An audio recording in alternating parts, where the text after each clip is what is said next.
Hello, APers. It's good to see you again. Hi there, everybody.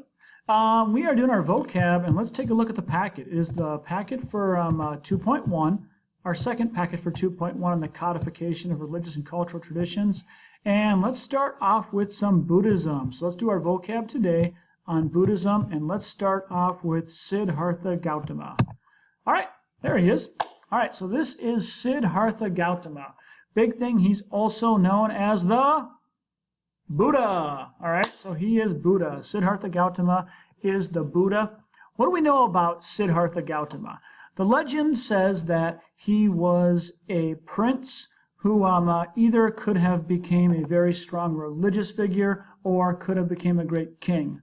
His dad wanted him to become a great king, so he decided he was going to show him no suffering at all.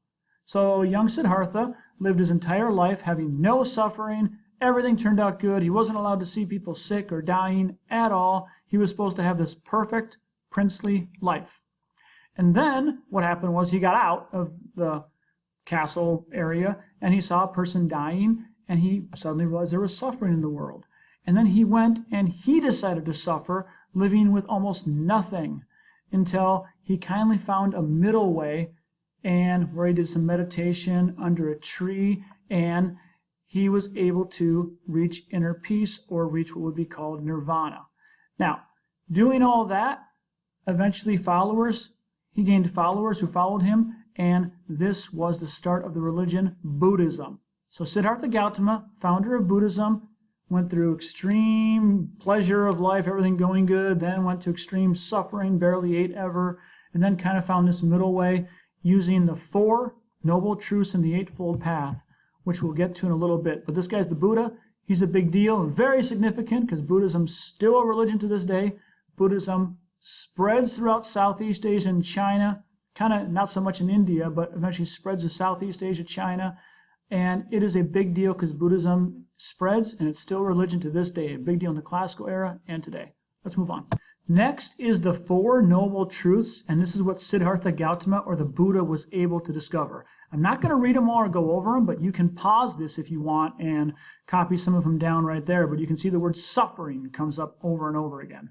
Basically, the Four Noble Truths, the idea was to have a life free of suffering, to get free of desire, free of suffering, so you could reach inner peace and eventually reach Nirvana. Very significant because this is the foundation of Buddhism, which is a major world religion in India under the Emperor Ashoka, also spreads out through Southeast Asia and China. Let's move ahead.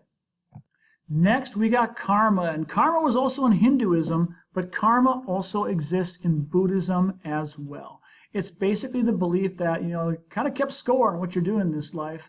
What comes around goes around. So basically, karma, you kind of get what you deserve. If you do bad things will happen to you. So this was a belief in Hinduism and is also a belief in Buddhism as well. And the reason for that is because Buddhism gets its roots out of Hinduism in the Vedas, just like Hinduism and Buddhism come from the same tree. It's almost like they're different branches that go out in different ways. Hinduism was first, Buddhism then followed afterwards.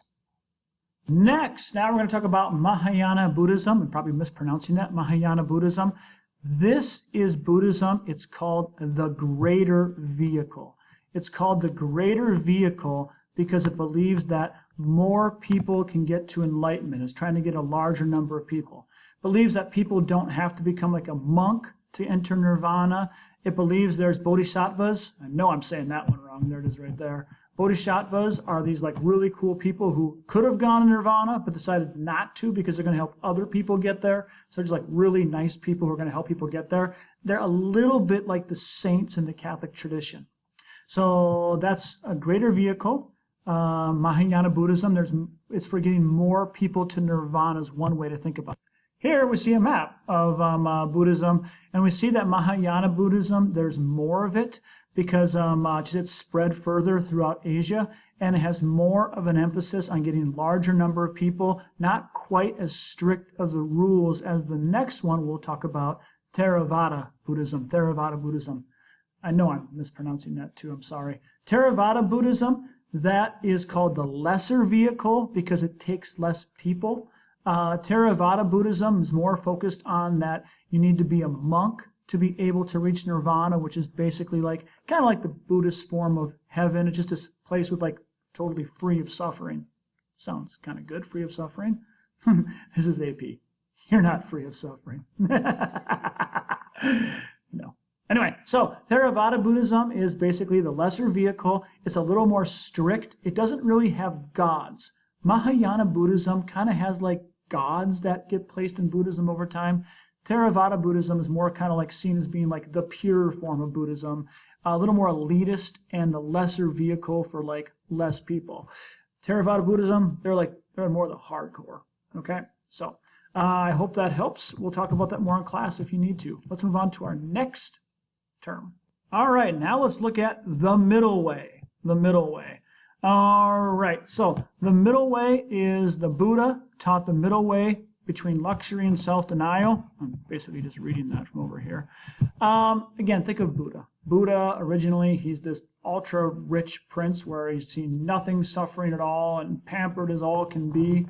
And then he goes through this total we call self-denial, where he's depleted himself of all luxuries. He literally said at this point he could see his bones almost sticking out of his skin. He was so skinny and hungry from not eating because he was just going to be a total self-denial and totally suffer and experience all that.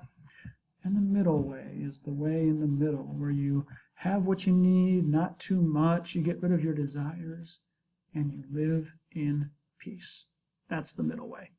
So, AP, we're probably more in the self-denial part, where I just give you lots of homework and I make you suffer. Let's move on. Next is the Eightfold Path. Where'd that go? Is it over there? No? Is it over there? Down there? Yeah. Oh, there it is, the Eightfold Path. All right, so the Eightfold Path. This is basically, it goes with the Four Noble Truths. Ooh, an update's ready to install. Cool. All right, so the Eightfold Path goes with the Four Noble Truths. So you want to get rid of suffering. That's the Four Noble Truths. The Eightfold Path is the right way to do things. You see, everything starts with right. So you can say it's the right way to do things. Right understanding, right thought, right speech, right action. So if I wanted to name drop the Eightfold Path in something and show that I know something about it, I might say the Eightfold Path was the way to follow. Wait a minute. Yeah, the Eightfold Path was the way to follow the Four Noble Truths. It included things like right understanding and right thought. And I'd stop there. Just assume that people would think I know the rest. It is the right way of living. And this is very significant in Buddhism because if you follow all these things, the belief is that you then will go to Nirvana. And many people believe this, and many people still believe this in Buddhism today and follow this. So one way to think about it is the Four Noble Truths plus the Eightfold Path.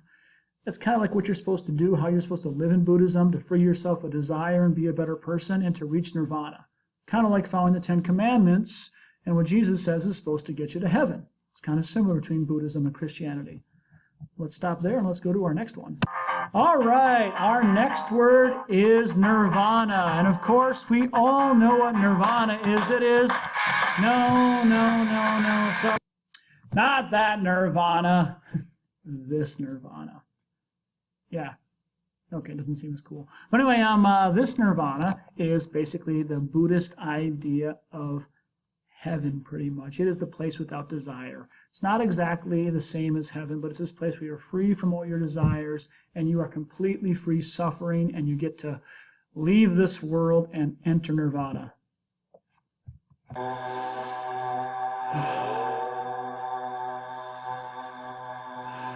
So Buddhists believe with meditation that you can enter Nirvana when you follow the Eightfold Path and follow the Four Noble Truths.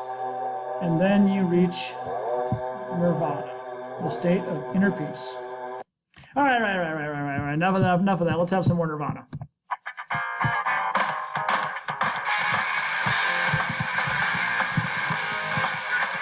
All right. Time to move on.